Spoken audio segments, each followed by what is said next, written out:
एक बार प्रेम से बोलिए सत्यनारायण भगवान की जय। ओम नमः शिवाय। जय श्री कृष्णा। आप सभी का सनातन धर्मसार चैनल पर बहुत बहुत स्वागत है। मित्रों, जैसा कि आप सभी जानते हैं, आज पौष पूर्णिमा है। 2025 की आज पहली पूर्णिमा है। ऐसी मान्यता है कि पूर्णिमा का व्रत करने वाले साधकों को श्री सत्यनारायण भगवान की व्रत कथा अवश्य ही सुननी या पढ़नी चाहिए। तो मित्रों, आज की वीडियो में हम श्री सत्यनारायण व्रत कथा का श्रवण करेंगे। तो चलिए श्री सत्यनारायण भगवान का एक बार हृदय में मनन करते हुए, उनको नमन करते हुए इस पावन एवं पुण्यकारी कथा का प्रारंभ करते हैं। एक बार प्रेम से बोलिए सत्यनारायण भगवान की जय।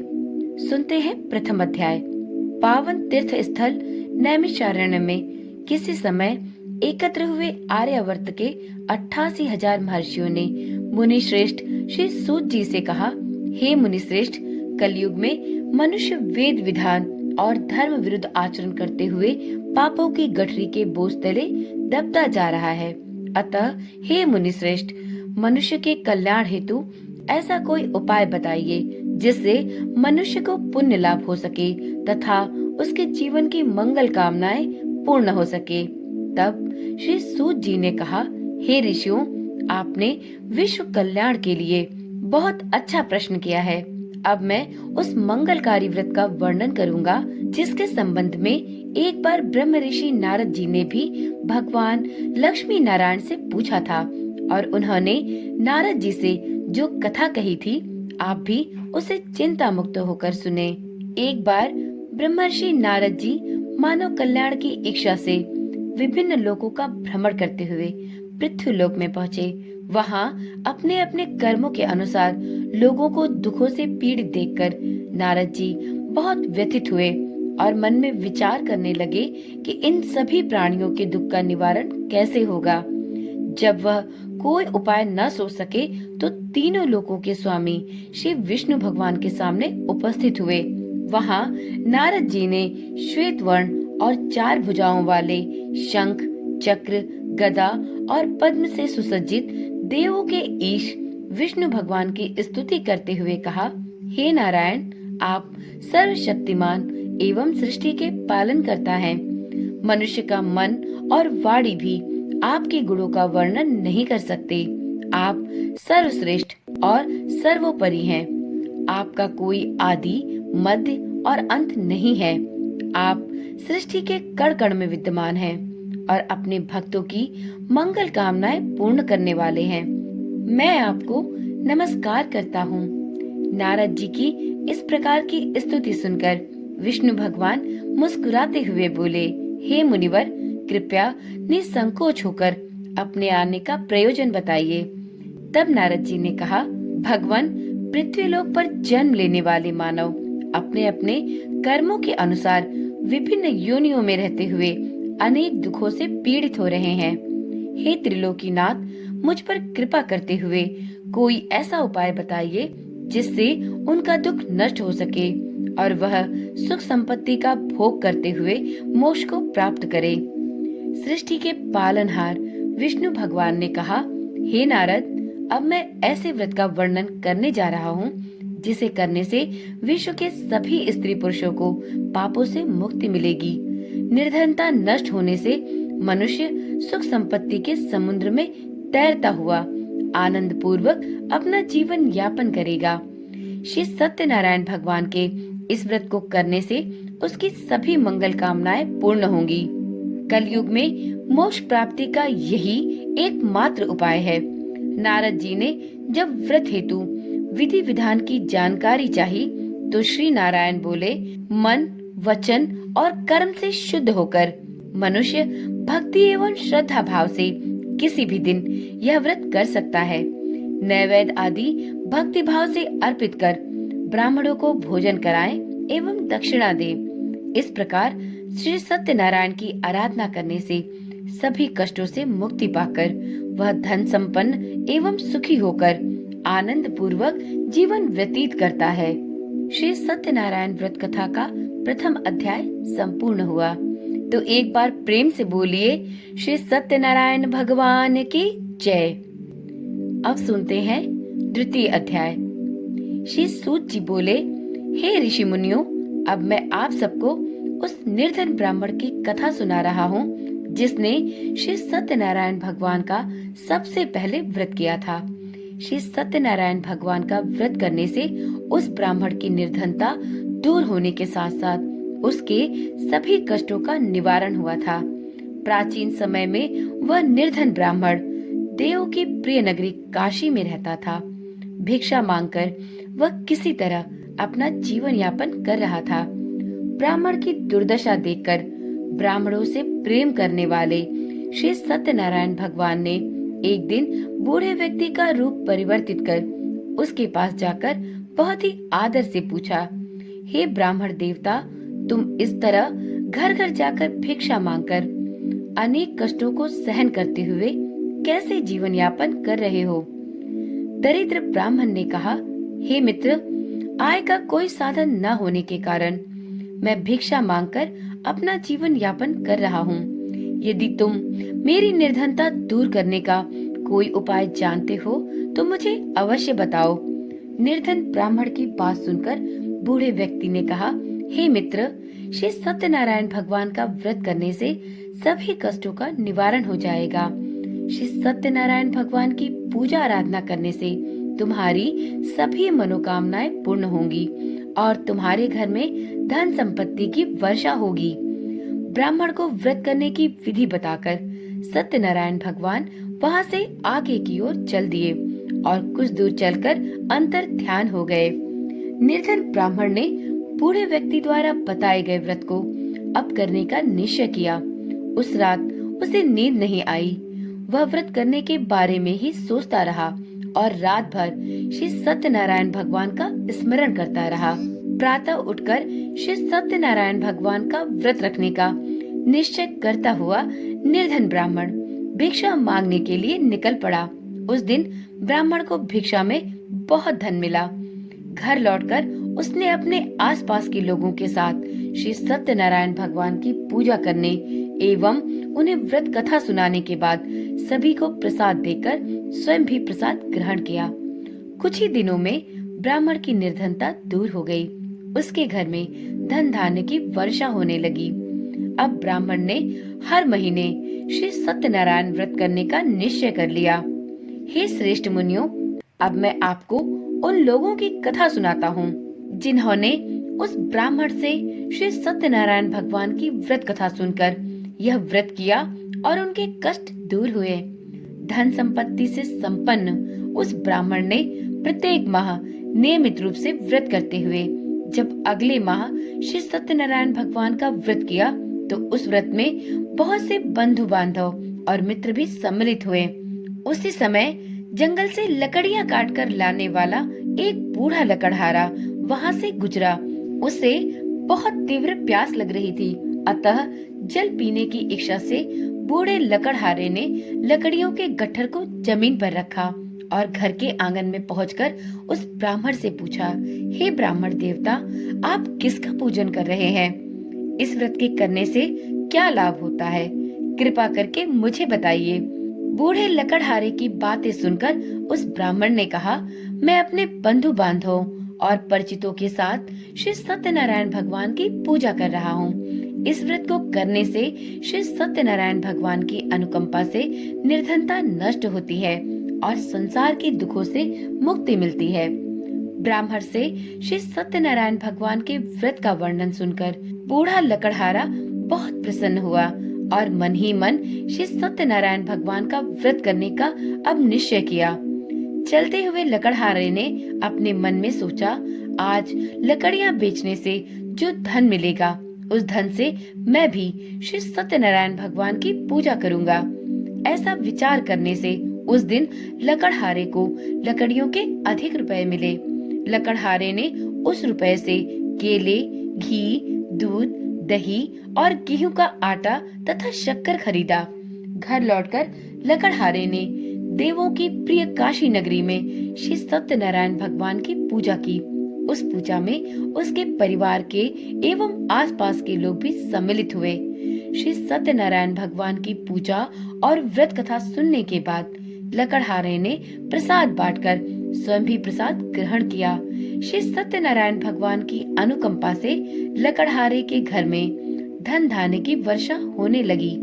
उसकी निर्धनता अब दूर हो गई। श्री सत्यनारायण भगवान की पूजा करते हुए लकड़हारा आनंद पूर्वक जीवन यापन करता हुआ अंत में मोक्ष गति को प्राप्त हुआ और उसे बैकुंठ धाम में स्थान मिला। श्री सत्यनारायण व्रत कथा का द्वितीय अध्याय संपूर्ण हुआ। तो एक बार प्रेम से बोलिए सत्यनारायण भगवान की जय। अब सुनते हैं श्री सत्यनारायण व्रत कथा का तीसरा अध्याय। श्री सूत जी बोले, हे ऋषि मुनियों, अब मैं आपको आगे की कथा सुनाता हूँ। प्राचीन समय में कनकपुर में उल्कामुख नामक एक बुद्धिमान तथा सत्यवादी राजा राज करता था। वह प्रतिदिन मंदिर में जाकर श्री सत्यनारायण भगवान की पूजा करता था और निर्धनों को अन्न, वस्त्र और धन का दान करता था। उसकी पत्नी सुभद्रा बहुत सुशील थी।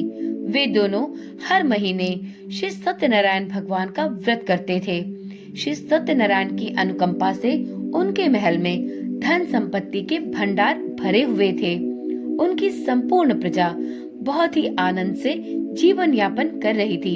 एक बार राजा और रानी बहुत से लोगों के साथ जब भद्रशिला नदी के किनारे श्री सत्यनारायण भगवान की पूजा कर रहे थे, तो नदी के किनारे एक बड़ी नौका आकर ठहरी। उस नाव में एक धनी व्यापारी यात्रा कर रहा था। वह बहुत सा धन कमाकर अपने नगर को लौट रहा था। उसका सारा धन उस नाव में रखा हुआ था। नाव से उतरकर व्यापारी राजा के समीप पहुंचा। राजा को पूजा करते देख उसने कहा, हे राजन, आप इन सभी लोगों के साथ मिलकर किसकी पूजा कर रहे हैं? इस पूजा के करने से मनुष्य को क्या लाभ होता है? राजा ने व्यापारी से कहा, हम हर पूर्णिमा को सत्यनारायण भगवान का व्रत करते हैं और फिर पूजा अर्चना के बाद भगवान का प्रसाद लोगों में बांटकर स्वयं भी ग्रहण करते हैं।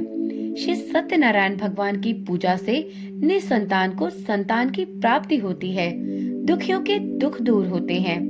राजा की बात सुनकर व्यापारी ने कहा, हे राजन, मैं भी सत्यनारायण भगवान का व्रत करना चाहता हूँ। कृपया मुझे इस व्रत को करने की संपूर्ण विधि बतलाएं। राजा ने व्यापारी को सत्यनारायण व्रत की पूरी विधि बतलाई। राजा ने व्रत कथा सुनने के बाद व्यापारी को भी प्रसाद वितरित किया। श्री सत्यनारायण भगवान का स्मरण करते हुए व्यापारी ने प्रसाद ग्रहण किया और वापस लौटकर अपनी पत्नी लीलावती से कहा, हमारी कोई संतान नहीं है। कनकपुर के राजा उल्कामुख ने मुझे यह बताया है कि श्री सत्यनारायण भगवान का व्रत करने और उनकी कथा सुनने से व्यक्ति की सभी मनोकामनाएं पूर्ण होती हैं। यदि सत्यनारायण भगवान की अनुकंपा से हमारे कोई संतान हुई तो मैं भी श्री सत्यनारायण भगवान का व्रत अवश्य करूंगा। व्यापारी के ऐसा निश्चय करने के कुछ समय बाद लीलावती गर्भवती हुई। 10वें महीने में उसने एक सुंदर कन्या को जन्म दिया। व्यापारी ने अपनी पुत्री के जन्म पर बहुत खुशियां मनाई, लेकिन सत्यनारायण भगवान का व्रत नहीं किया। जब उसकी पत्नी लीलावती ने अपने पति से श्री सत्यनारायण भगवान का व्रत करने के लिए कहा, तो वह बोला, अभी क्या जल्दी है, मैं इधर व्यापार में बहुत व्यस्त हूँ, मुझे अभी फुर्सत नहीं है। जब अपनी बेटी बड़ी हो जाएगी और इसका विवाह होगा तो मैं अवश्य ही श्री सत्यनारायण भगवान का व्रत करूंगा। अपने पति के वचन सुनकर लीलावती चुप रह गई। व्यापारी की कन्या कलावती शुक्ल पक्ष के चंद्रमा की तरह तेजी से बड़ी होने लगी। पलक झपकते ही 16 वर्ष बीत गए। एक दिन व्यापार में बहुत सा धन कमाकर घर लौटे व्यापारी ने अपने बेटी को सहेलियों के साथ उपवन में घूमते देखा तो उसे उसके विवाह की चिंता सताने लगी। व्यापारी ने कलावती के लिए सुयोग्य वर ढूंढने के लिए अपने सेवकों को दूर दूर के नगरों में भेजा। व्यापारी के सेवक कंचनपुर नगर में पहुँचे। उस नगर में उन्होंने एक वणिक पुत्र को देखा। वणिक का बेटा अत्यंत सुंदर और गुणवान था। सेवकों ने वापस लौटकर व्यापारी को उस वणिक के बेटे के बारे में बताया। व्यापारी उस सुंदर लड़के को देखकर बहुत प्रसन्न हुआ और कलावती का विवाह बहुत धूमधाम से उस वणिक लड़के के साथ कर दिया। दहेज में उसने वणिक पुत्र को बहुत ढेर सारा धन दिया। कलावती का विवाह भी हो गया, लेकिन व्यापारी ने श्री सत्यनारायण भगवान का व्रत नहीं किया। लीलावती ने अपने पति से पुनः कहा, हे नाथ, आपने कलावती के विवाह पर श्री सत्यनारायण भगवान का व्रत करने का निश्चय किया था, अब तो आपको व्रत कर लेना चाहिए। पत्नी की बात सुनकर व्यापारी ने कहा, अभी तो मैं अपने दामाद के साथ व्यापार के लिए जा रहा हूँ। व्यापार से लौटने के बाद श्री सत्यनारायण भगवान का व्रत पूजा मैं अवश्य करूँगा। यह कहकर व्यापारी ने कई नावों में सामान भरा और अपने दामाद तथा सेवकों के साथ व्यापार के लिए निकल पड़ा। उस व्यापारी द्वारा बार बार व्रत करने का निश्चय और फिर व्रत न करने से सत्यनारायण भगवान क्रोधित हो गए और व्यापारी को दंड देने का निश्चय किया। व्यापारी अपने दामाद के साथ रत्नसारपुर में पहुंचकर व्यापार करने लगा। एक दिन कुछ चोर महल में चोरी करके भाग रहे थे। सैनिक उनका पीछा कर रहे थे। भागते हुए चोरों ने सैनिकों से बचने के लिए चोरी का धन अवसर पाकर व्यापारी की नाव में छुपा दिया। खाली हाथ चोर आराम से भाग गए। चोरों का पीछा करते हुए सैनिक व्यापारी के पास पहुँचे। उन्होंने व्यापारी के नाव की तलाशी ली तो उन्हें राजा का चोरी किया गया संपूर्ण धन मिल गया। तब सैनिक व्यापारी और उसके दामाद को बंदी बनाकर राजा के पास ले गए। राजा ने उन दोनों को बंदी गृह में डाल दिया और उनका सारा धन जब्त कर लिया। श्री सत्यनारायण के प्रकोप से उधर लीलावती पर भी मुसीबतों का पहाड़ टूट पड़ा।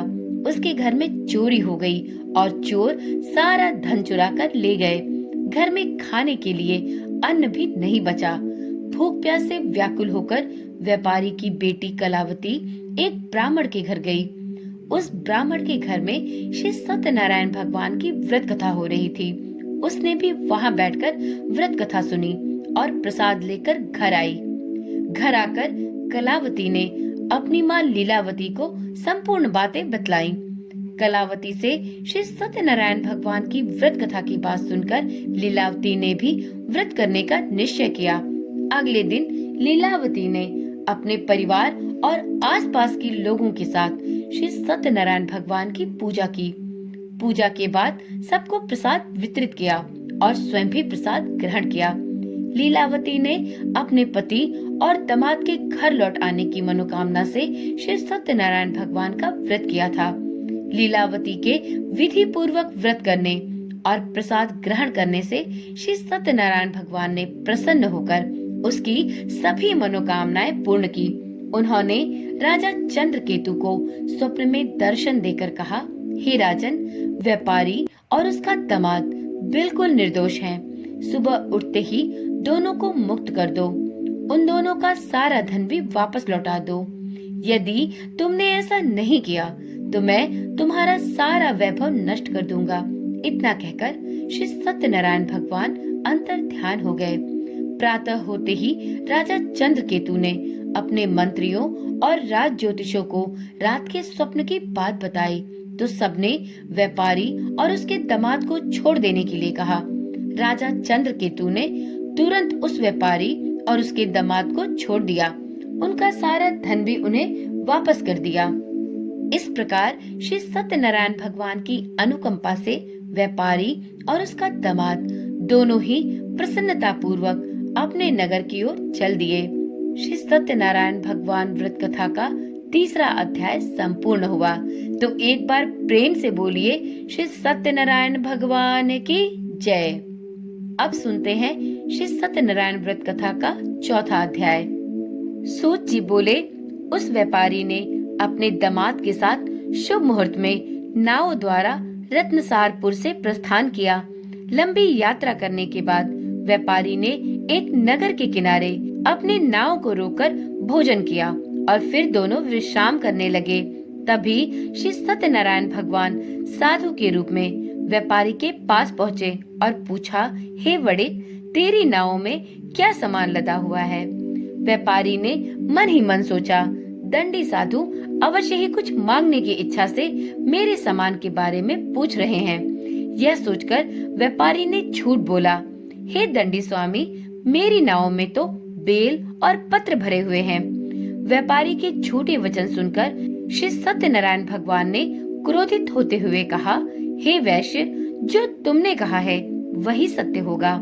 इतना कहकर श्री सत्यनारायण भगवान कुछ दूर जाकर अंतर्ध्यान हो गए। उधर व्यापारी दंडी साधु को खाली हाथ लौटाकर बहुत प्रसन्न हुआ, लेकिन जब व्यापारी ने अपनी नाव में बेल और पत्र भरे हुए देखे तो वह जोर जोर से विलाप करने लगा और मन ही मन अपने झूठ बोलने पर प्रायश्चित करने लगा। रोते रोते व्यापारी मूर्छित हो गया। कुछ देर बाद जब उसकी मूर्छा दूर हुई तो वह फिर विलाप करने लगा। तब उसके दामाद ने उसे समझाया, आप इतने दुखी मत होइए, यह सब उन दंडी साधु के श्राप के कारण हुआ है। अब वही दंडी साधु हमें इस विपत्ति से छुटकारा दिला सकते हैं।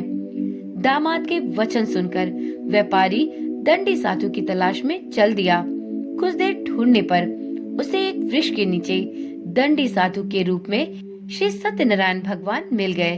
व्यापारी ने दंडी साधु के चरणों में गिरकर झूठ बोलने की क्षमा मांगी। दंडी स्वरूप सत्यनारायण भगवान बोले, हे वणिक पुत्र, तेरे बार बार झूठ बोलने के कारण ही मैंने तुझे इतना बड़ा दंड दिया है। तूने बार बार सत्यनारायण भगवान अर्थात मेरी पूजा करने के लिए कहा, लेकिन आज तक तूने सत्यनारायण व्रत नहीं किया। व्यापारी ने तब हाथ जोड़कर कहा, हे भगवान, आप तो दीन दुखियों के कष्ट दूर करने वाले हैं, सबकी मनोकामनाएं पूर्ण करते हैं। मेरी इस गलती को भी क्षमा करें। आपके रूप को तो ब्रह्मा भी नहीं जान पाते, फिर मैं अज्ञानी भला कैसे आपकी लीला को समझ पाता। अब मैं जीवन में कभी झूठ नहीं बोलूंगा, सदैव ही श्री सत्यनारायण भगवान का व्रत और पूजा किया करूंगा। आप मुझ पर अनुकंपा करें। व्यापारी की क्षमा याचना सुनकर दंडी साधु ने उसे क्षमा कर दिया। उसी समय व्यापारी की नाव में भरे हुए बेल और पत्ते धन धान्य में परिवर्तित हो गए। व्यापारी ने अपने सेवकों के साथ अगले दिन श्री सत्यनारायण भगवान का व्रत करके उनकी पूजा की, सबको प्रसाद वितरित करके स्वयं भी प्रसाद ग्रहण किया। उसके बाद व्यापारी ने अपने नगर की ओर प्रस्थान किया। अपने नगर में पहुंचकर व्यापारी ने एक सेवक को अपने घर भेजा। सेवक ने उसके घर पहुंचकर लीलावती को सूचित किया। उस समय लीलावती और कलावती दोनों ही श्री सत्यनारायण भगवान की पूजा कर रही थी।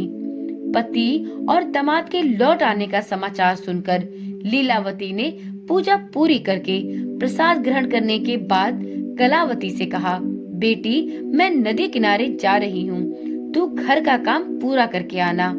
यह कहकर लीलावती नदी की ओर चल पड़ी, परंतु कलावती पति से मिलने की खुशी में प्रसाद ग्रहण किए बिना ही घर से निकलकर नदी किनारे जा पहुंची। उसके प्रसाद न ग्रहण करने के कारण सत्यनारायण भगवान क्रोधित हो उठे। उन्होंने व्यापारी की नाव को नदी में डुबो दिया। अपने पति को वहां न देखकर कलावती ने जोर जोर से विलाप करना प्रारंभ कर दिया। तब व्यापारी ने कहा, पुत्री, अवश्य ही तुझसे कोई भूल हुई है। उस भूल के कारण श्री सत्यनारायण भगवान ने तुझे यह दंड दिया है। तब व्यापारी ने सत्यनारायण भगवान से प्रार्थना की, हे भगवान, मेरे परिवार के किसी स्त्री पुरुष से यदि कोई भूल हुई हो तो उसे अवश्य ही क्षमा कर देना। तभी आकाशवाणी हुई, हे वणिक पुत्र, तेरी कन्या मेरा प्रसाद ग्रहण किए बिना ही चली आई है। यदि अब घर पहुंचकर तेरी कन्या प्रसाद ग्रहण करके वापस आए तो उसे पति के दर्शन होंगे और डूबी हुई नावें भी जल के ऊपर आ जाएंगी। कलावती ने वैसा ही किया। उसके प्रसाद ग्रहण करके वापस लौटने पर सभी नावें जल के ऊपर आ गईं। दामाद भी सुरक्षित नदी से निकल आया। घर लौटकर व्यापारी ने अपने परिवार और बंधु बांधवों के साथ मिलकर विधि अनुसार श्री सत्यनारायण भगवान की पूजा की। उसकी सभी मंगल कामनाएं पूर्ण हुई और वह आनंद पूर्वक अपनी पत्नी और बेटी दामाद के साथ जीवन यापन करता हुआ विष्णु लोक को चला गया। श्री सत्यनारायण व्रत कथा का चौथा अध्याय संपूर्ण हुआ। तो एक बार प्रेम से बोलिए श्री सत्यनारायण भगवान की जय। अब सुनते हैं श्री सत्यनारायण व्रत कथा का 5वां और अंतिम अध्याय। श्री सूत जी बोले, हे ऋषि मुनियों, मैं और भी कथा सुनाता हूँ। कौशलपुर में एक राजा था, तुंगध्वज। प्रजा उसकी छत्र छाया में आनंद पूर्वक रह रही थी। राजा तुंगध्वज अपनी प्रजा के सुख दुख का बहुत ध्यान रखता था, लेकिन एक बार उसने भी श्री सत्यनारायण भगवान का प्रसाद ग्रहण नहीं किया। तब सभी को चिंताओं से मुक्त करके धन संपत्ति से भंडार भरकर प्राणियों को जीवन के सभी सुख देने वाले श्री सत्यनारायण भगवान ने राजा को प्रसाद ग्रहण न करने का दंड दिया। एक दिन राजा तुंगध्वज जंगल में हिंसक पशुओं का शिकार करने निकला। तेजी से घोड़ा दौड़ाकर शिकार का पीछा करते हुए वह अपने सैनिकों से अलग हो गया और देर तक हिंसक जानवरों का शिकार किया। अतः कुछ देर विश्राम करने की इच्छा से वह एक बड़े वृक्ष के नीचे जाकर बैठ गया। समीप ही कुछ चरवाहे श्री सत्यनारायण भगवान की पूजा कर रहे थे। राजा ने उनके पास से गुजरते हुए सत्यनारायण भगवान को नमस्कार नहीं किया। चरवाहों ने राजा को पूजा के बाद प्रसाद दिया तो राजा ने उन्हें छोटे लोग समझकर प्रसाद ग्रहण नहीं किया और घोड़े पर सवार होकर अपने नगर की ओर चल दिया। राजा जब नगर में पहुंचा तो देखा कि उसका सारा वैभव तथा धन संपत्ति अब नष्ट हो चुके थे। श्री सत्यनारायण के प्रकोप से राजा निर्धन हो गया। तब राज ज्योतिषी ने राजा से कहा, महाराज, आपसे अवश्य ही कोई भूल हुई है। अगर आप उस भूल का प्रायश्चित कर ले तो सब कुछ पहले जैसा हो जाएगा। राजा को तुरंत ही अपनी भूल का स्मरण हो आया। अतः मंदिर में जाकर राजा ने श्री सत्यनारायण भगवान से क्षमा याचना की और उनकी पूजा की। पूजा के बाद प्रसाद ग्रहण करने से श्री सत्यनारायण भगवान की अनुकंपा से एक चमत्कार हुआ। राजा का खोया वैभव पुनः लौट आया। श्री सत्यनारायण भगवान की अनुकंपा से जीवन के सभी सुखों का भोग करते हुए अंत में राजा तुंगध्वज बैकुंठ धाम को गया और मोक्ष को प्राप्त किया। श्री सत्यनारायण भगवान के व्रत पूजा को जो भी मनुष्य करता है उसके सभी दुख चिंताएं नष्ट होती हैं और उसके घर में धन धान्य के भंडार भरे रहते हैं। निसंतानों को संतान की प्राप्ति होती है और सभी मनोकामनाओं को प्राप्त कर मनुष्य अंत में मोक्ष को प्राप्त कर सीधे बैकुंठ धाम को जाता है। श्री सूत जी ने कुछ पल रुक कर कहा, हे श्रेष्ठ मुनियों, श्री सत्यनारायण भगवान के व्रत को पूर्व जन्म में जिन लोगों ने किया उन्हें दूसरे जन्म में भी सभी तरह के सुख प्राप्त हुए। वृद्ध शतानंद ब्राह्मण ने पूर्व जन्म में सत्यनारायण का विधिवत व्रत किया तो दूसरे जन्म में सुदामा के रूप में भगवान की पूजा करते हुए अंत में मोक्ष को प्राप्त कर बैकुंठ धाम को चला गया। उल्कामुख राजा अगले जन्म में राजा दशरथ के रूप में मोक्ष को प्राप्त करके बैकुंठ को गए। व्यापारी ने मोर ध्वज के रूप में जन्म लिया और अपने पुत्र को आरे से चीरकर भगवान की अनुकंपा से बैकुंठ को प्राप्त किया। राजा तुंगध्वज अगले जन्म में मनु के रूप में जन्म लेकर भगवान का पूजा पाठ करते हुए लोकप्रिय होकर सत्कर्म करते हुए मोक्ष को प्राप्त कर बैकुंठ धाम को चले गए। हे ऋषि मुनियों, श्री सत्यनारायण भगवान का व्रत और पूजा मनुष्य को सभी चिंताओं से मुक्त करके धन संपत्ति के भंडार भरकर अंत में जन्म जन्मांतर के चक्रव्यूह से मुक्ति दिलाकर मोक्ष गति को प्रदान करता है। मित्रों, श्री सत्यनारायण व्रत कथा के सभी 5 अध्याय संपूर्ण हुए। तो एक बार प्रेम से बोलिए श्री सत्यनारायण भगवान की जय। यदि आप भी श्री सत्यनारायण भगवान के भक्त हैं तो कमेंट में श्री सत्यनारायण भगवान की जय लिखना ना भूले। मित्रों, इस चैनल पर आपको सभी प्रकार के व्रत त्योहारों एवं व्रत कथाओं की वीडियोस दी जाती हैं। यदि आप भी इस प्रकार की वीडियोस देखने में रुचि रखते हैं तो चैनल को अभी ही सब्सक्राइब कर ले और साथ में नोटिफिकेशन बेल को जरूर ऑन कर ले, जिससे इस चैनल पर डाली जाने वाली सभी वीडियोस की सूचना आपके पास सबसे पहले और नियमित रूप से पहुंचती रहे। तो चलिए कल मिलते हैं एक ऐसी ही नई और जानकारी वाली वीडियो के साथ। तब तक के लिए ओम नमः शिवाय, जय श्री कृष्णा, राधे राधे।